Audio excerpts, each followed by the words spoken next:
Hi everyone, it's Gary here, and a very warm welcome to the fourth official here on YouTube. And it's the morning after the night before, Thursday, the 5th of December, and Rangers' best domestic performance by a long way this season, and a 6-0 victory at Ibrox on Wednesday night against Kilmarnock. A night where everything seemed to go well for under pressure manager Philippe Clement, and quite timely given that today is the day of the Rangers AGM, and big questions I think are going to be asked of Philippe Clement's tenure, particularly the decision to give him an extra year's contract in the summer, and what has been very much a very disappointing start to the season, and off the back of what was a very poor performance up in Perth at the weekend, was a very different story last night as Rangers dominated a Kilmarnock side, which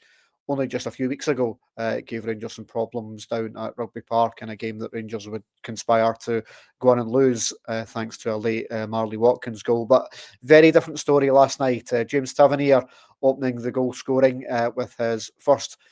domestic goal of the season, off the back of being in the right place at the right time to challenge Jason Holt for that one goal at the weekend. It was a much improved James Tavernier performance, much like the Tav of old last night, where he was involved in terms of getting forward, good quality crosses into the box, and his goal very much was what we were used to in terms of James Tavernier getting to the back post off the back of a Yanis Hadji cross. And we saw last night what this Rangers side can do when we've got attacking players in the right places, and the fluidity of a front four, which was Hamza Igamane and alongside Danilo with Yanis Hadji and also Vaslav Cherny, gave the Kilmarnock back line no end of problems, particularly second half. Rangers' movement was far and away the best we've seen this season, and I think the confidence from being able to take chances and score goals allowed the team to play with a freedom and a bit of expression that we've not really seen too much of this season. Maybe aside from the Stoya Bucharest game at Ibrox a few weeks ago, where the team again got into a bit of the rhythm off the back of scoring some goals and getting the response from the Ibrox crowd. You saw the ones that made the effort to come along to Ibrox last night. A lot of empty seats, but the ones that were there were thoroughly entertained, and the manager was quite right. He got his tactics spot on. Connor Barron dropping down to the substitutes bench, and it meant Rangers only went with the one holding midfield player, and that player in Nico Rashkin had a man of the match performance, setting up the fourth goal in terms of his kind of run into the box and laying it back for Vaslav Cherny. And before that, goals from Hamza Igamane, a brilliant strike from the edge of the box, and Danilo with that lovely goal just after half time, a team move. And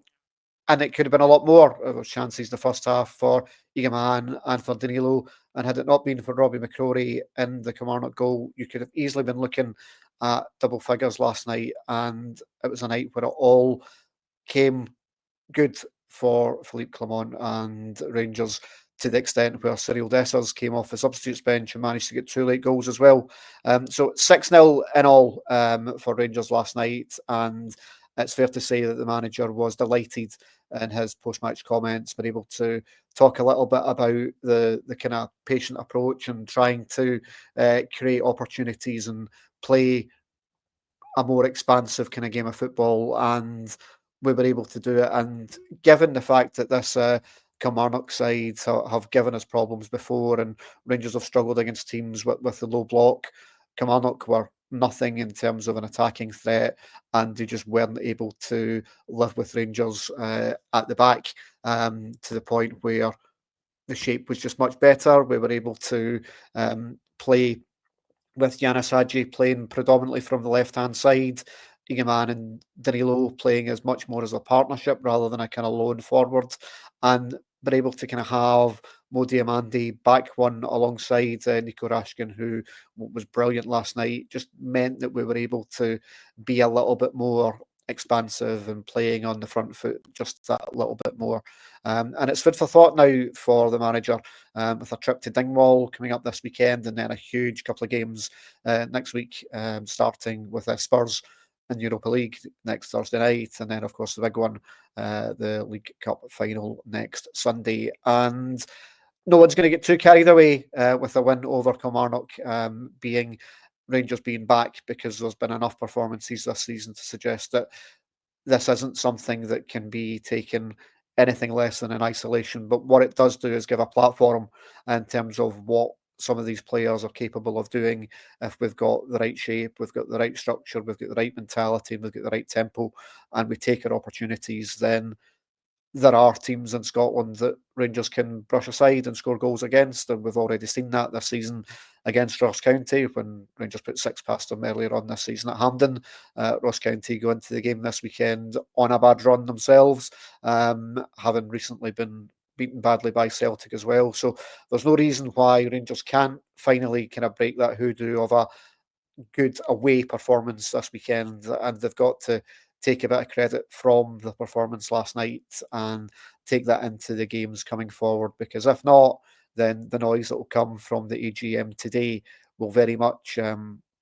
be echoed and heightened if we get some bad results in the cup final and against Ange Postecoglou's Tottenham. Loads to come for us here on the Fourth Official. If you join us over on our Patreon channel, then you'll get full match coverage of Rangers' 6-0 win over Kilmarnock last night, alongside a review of everything that happens at today's AGM. That will be with you later on this evening. Also, here on our YouTube channel, we will give you the highlights from the AGM in tomorrow's video. And lots to come next week as we build up to the Tottenham and the Cup final. As always, a big thank you to you for watching. I'll speak to you next time. Goodbye.